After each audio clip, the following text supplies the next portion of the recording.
আসসালামু আলাইকুম। চলেন কথা বলি বাংলাদেশ এবং ভারতের মধ্যকার আলোচিত নতুন 10টি চুক্তি নিয়ে।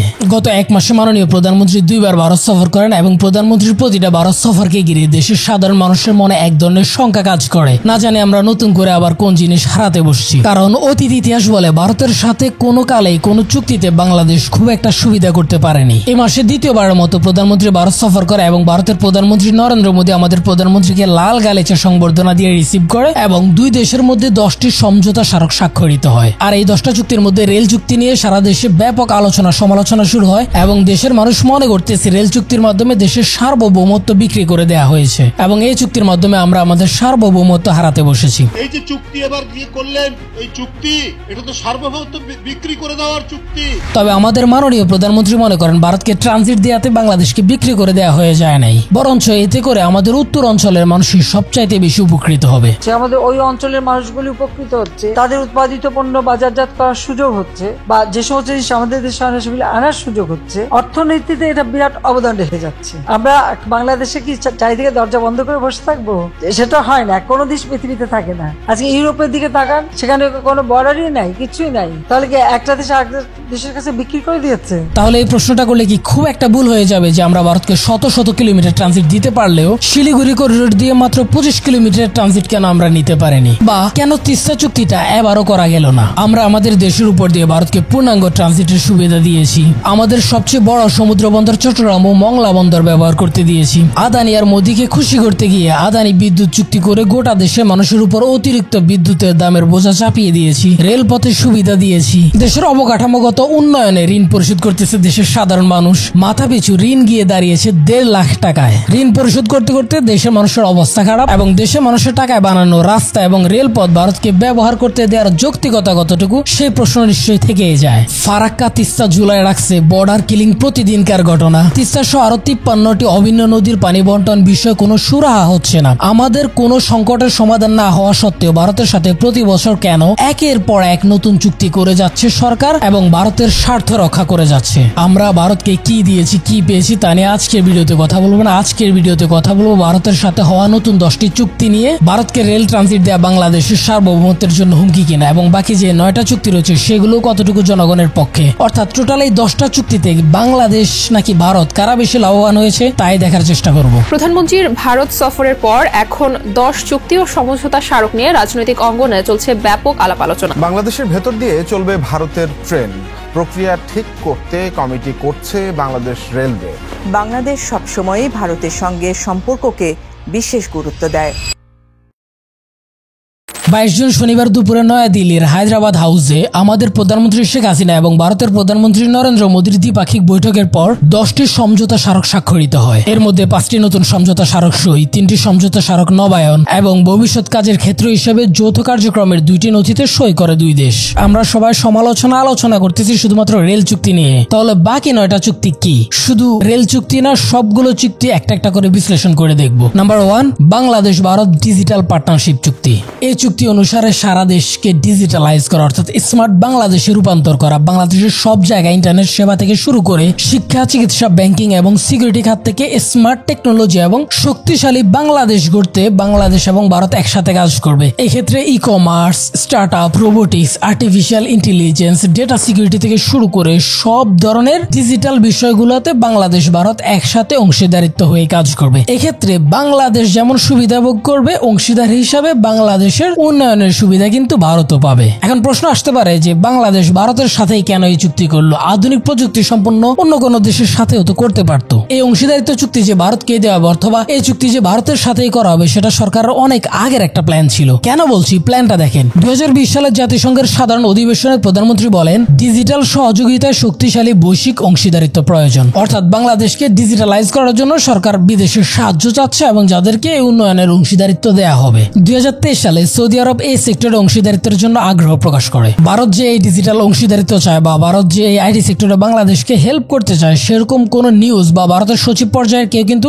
বাংলাদেশে এসে আলোচনা করতে দেখা যায়নি। কিন্তু 2024 সালে যখন এই চুক্তিটা হয়ে যায় তখন আমরা জানতে পারি যে এই চুক্তিটা ভারতের সাথে হয়ে গেছে। তাহলে সৌদির সাথে কেন এই চুক্তিটা করা হলো না? টেক জায়ান্ট আমেরিকা কিংবা অন্য কোন আইটিতে শক্তিধর কোন দেশ আসলে আমার মনে হয় না প্রধানমন্ত্রী তাদের সাথে সেই চুক্তিটা করতো। এই অংশীদারিত্ব অ্যানাউন্স করা হয়েছে শুধুমাত্র নীতিগতভাবে ভারতকে দেওয়ার দেওয়ার জন্য। কেন বলছি সেটার আরেকটা প্রমাণ আমরা 6 নাম্বার চুক্তিটাতে গিয়ে দেখব।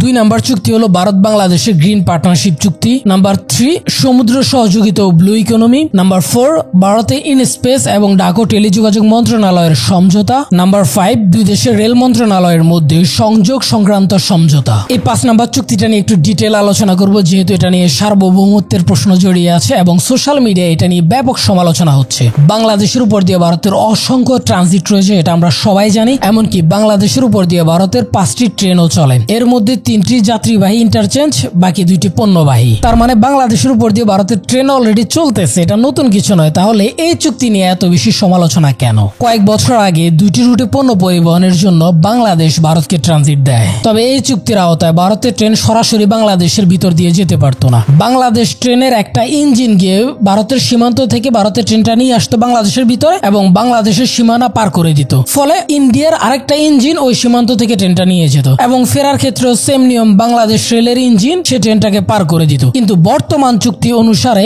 এরকম কোন নিয়ম থাকবে না, অর্থাৎ ভারতের রেল সরাসরি বাংলাদেশের ভিতর দিয়ে চলে যাবে। অর্থাৎ ভারত নিজের রাজ্যগুলোর মধ্যে যেভাবে ট্রেন পরিচালনা করে তেমনি ভাবে বাংলাদেশের ভিতর দিয়ে নির্বিঘ্নে ট্রেন চালিয়ে নিয়ে যাবে ভারতের এক রাজ্য থেকে আরেক রাজ্যে। নতুন যে চুক্তিটি হয়েছে সেটির আওতায় ভারতের মালবাহী ট্রেন পশ্চিমবঙ্গের গেদে সীমান্ত দিয়ে বাংলাদেশের চুয়াডাঙ্গায় প্রবেশ করে নীলফামারী হয়ে ভারতের কোচবিহার সীমান্তে যাবে। পরবর্তীতে এটা ভুটান সীমান্তেও কানেক্টেড হবে বলে ধারণা করা হচ্ছে। এমনকি পশ্চিমবঙ্গের গেদে সীমান্ত থেকে আগরতলা পর্যন্ত ভারতের আরেকটা রেল রুট যাবে, যেখানে তারা আমাদের স্বপ্নের পদ্মা সেতু পর্যন্ত ব্যবহার করবে। এখন পর্যন্ত পদ্মা সেতু ঋণ চুকাবো আমরা। পদ্মা সেতু হয়েছে 2 বছরও হয় নাই, কিন্তু ভারতকে ট্রানজিট দিয়ে সে পদ্মা সেতু ভারতের রেলকে ব্যবহার করতে দেয়া হবে।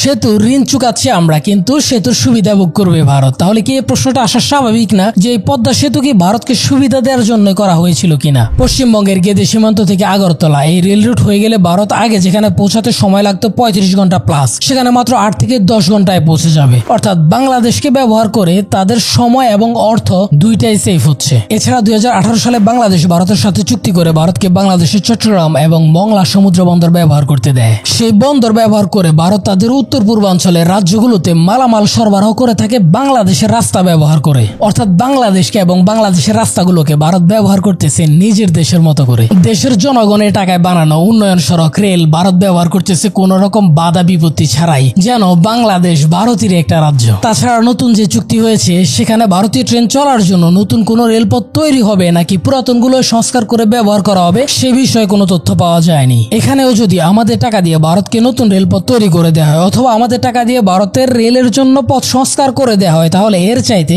বড় ক্ষতি আর কি হতে পারে? মানে এই আফসোস আপনি কই রাখবেন? এমনকি যদি নতুন রেলপথ তৈরিও না করা হয়, তাহলে দেশের উত্তর পূর্বাঞ্চলে রেলপথ যদি ভারত ব্যবহার করে সে অঞ্চলে রেল চলাচলের সময় বিঘ্ন ঘটবে এবং উত্তর পূর্বাঞ্চলে মানুষ কিন্তু এটা অনেক বেশি সাফার করবে। 1976 এবং 1984 সালে নেপাল এবং ভুটানের সাথে ট্রানজিট চুক্তি করে বাংলাদেশ, যাতে বাংলাদেশ নেপাল এবং ভুটানের সাথে সরাসরি বাণিজ্য করতে পারে। কিন্তু ভারত তাদের শিলিগুড়ি করিডোর দিয়ে আমাদের ট্রানজিট না দেওয়াতে সেই চুক্তি হওয়ার পরও আমরা নেপালের সাথে বাণিজ্য করতে পারছি না, আমরা সরাসরি বাণিজ্য করতে পারছি না ভুটানের সাথে, যেখানে ভারত আমাদেরকে শুধুমাত্র 25 কিলোমিটার ট্রানজিট দিচ্ছে না, কিন্তু আমরা ভারতকে একের পর এক সড়ক এবং ট্রেনের ট্রানজিট দিয়ে যাচ্ছি শত শত কিলোমিটার এবং আমাদের রাস্তা ব্যবহার করতে দিচ্ছি। ভারত বাংলাদেশের ভিতর দিয়ে অসংখ্য রুট ট্রানজিট, রেল ট্রানজিট, নদী বন্দরগুলো ব্যবহার করতে খুব একটা সমস্যা ছিল না। যদি ভারত বাংলাদেশের নদীগুলোর ন্যায্য হিস্সা পানি আমাদেরকে দিত, শিলিগুড়ি করিডোর দিয়ে আমাদেরকে ট্রানজিট দিত নেপালের সাথে সংযোগ করার জন্য, সীমান্তে এরকম হত্যা করতো না, তাহলে বাংলাদেশের জনগণের ভারতের প্রতি খুব একটা ক্ষোভ তৈরি হতো না। কিন্তু দেখা যায় ভারত তো বাংলাদেশের ন্যায্য অধিকার দেয় না, বরঞ্চ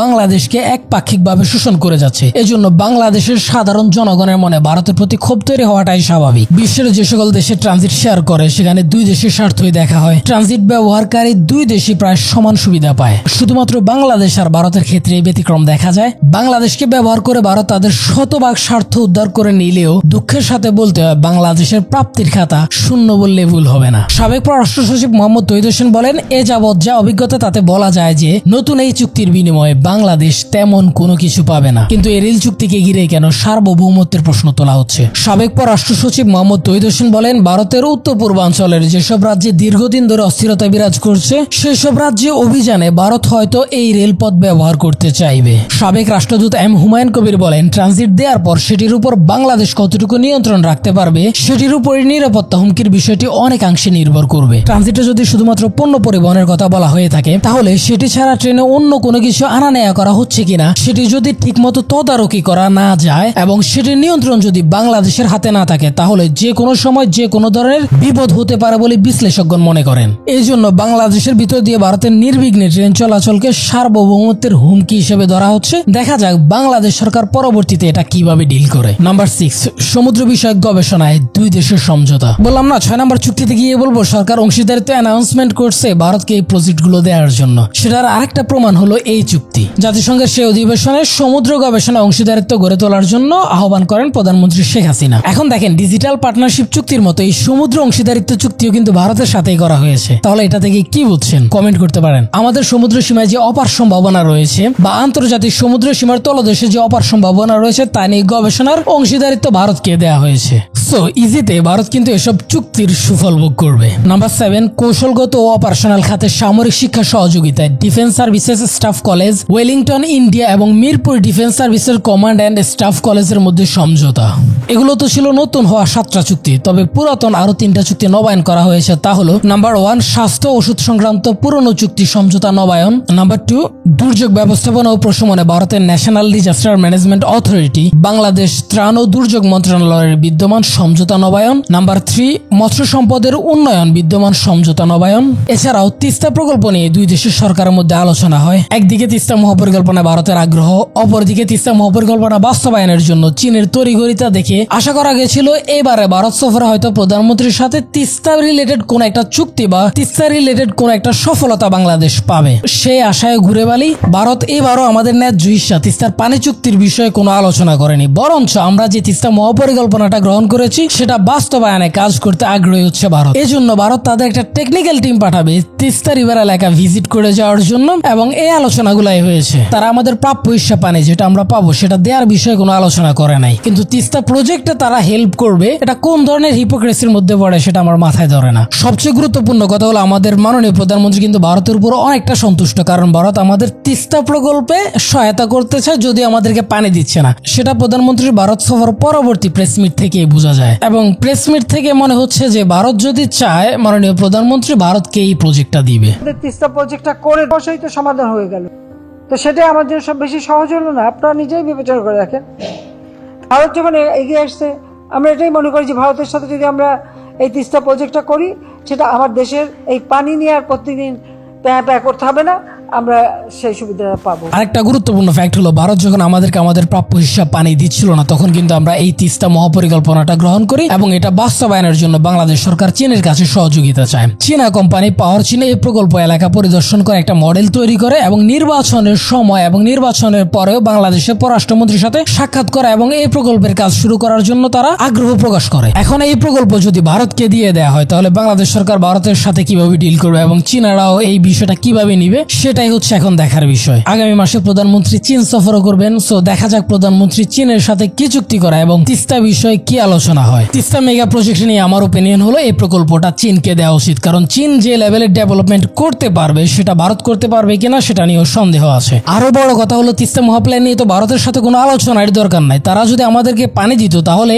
ওই জায়গাতে এত বিলিয়ন বিলিয়ন ডলার খরচ করে এরকম একটা প্ল্যান করা লাগতো না। ইভেন ওরা এখনো আমাদেরকে পানি দেওয়ার কথা স্বীকার করে না, সো কোন যুক্তিতে এই প্রজেক্ট আমরা ভারতকে দিব?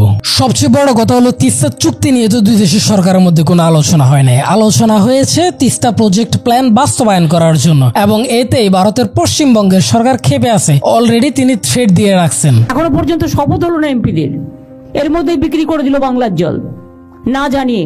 এটা দরকার হলে যদি না শোনে একতরফা কোনো সিদ্ধান্ত নেওয়া হয় তাহলে কিন্তু বাংলা জুড়ে আন্দোলন চলবে, দেশ জুড়ে চলবে। সো এই প্রকল্প যদি ভারতকে দিয়ে দেওয়া হয় আমার মনে হয় না এই প্রকল্প আদতে বাস্তবায়ন হবে, কারণ যুগের পর যুগ ধরে তারা তিস্তা চুক্তি ঝুলায় রাখছে। প্ল্যান যে তারা বিলম্ব করবে না বা এই প্ল্যান যে আদতে হতে দিবে না সেটার কি গ্যারান্টি আছে? প্রধানমন্ত্রী ভারত সফরের পর আরেকটা জিনিসকে গ্লোরিফাই করা হচ্ছে, সেটা হচ্ছে চিকিৎসা খাতে বাংলাদেশিদের জন্য ই মেডিকেল ভিসা চালু করবে ভারত, যাতে বাংলাদেশিরা সহজে ভারতের চিকিৎসা নিতে পারে। ভারতের এই ই ভিসা সিস্টেম চালুতে আদতে লাভ হয়েছে কার? বাংলাদেশের নাকি ভারতীয়দের?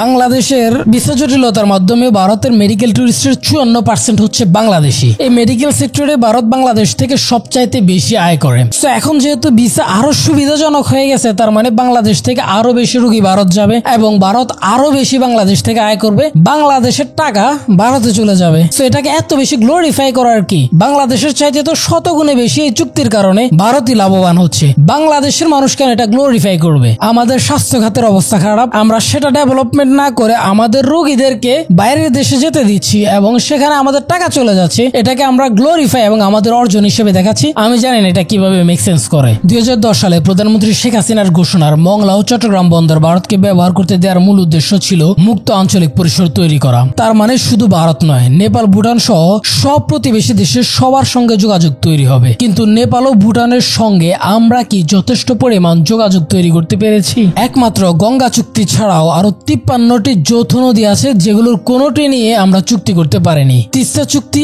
11 সালে প্রস্তুত হলেও ভারত সেই চুক্তিতে সই করতে গিয়েও সই করেনি। তো যে কোনো চুক্তি থেকে শুরু করে সব দিক থেকে ভারত বাংলাদেশের উপর একক আধিপত্য বিস্তার করে যাচ্ছে। আর এই জন্য বাংলাদেশের সাধারণ মানুষের মনে ভারতের প্রতি দিনে দিনে ব্যাপক ক্ষোভ তৈরি হয়েছে এবং সামনে এটা আরো বাড়বে বলেই মনে হচ্ছে।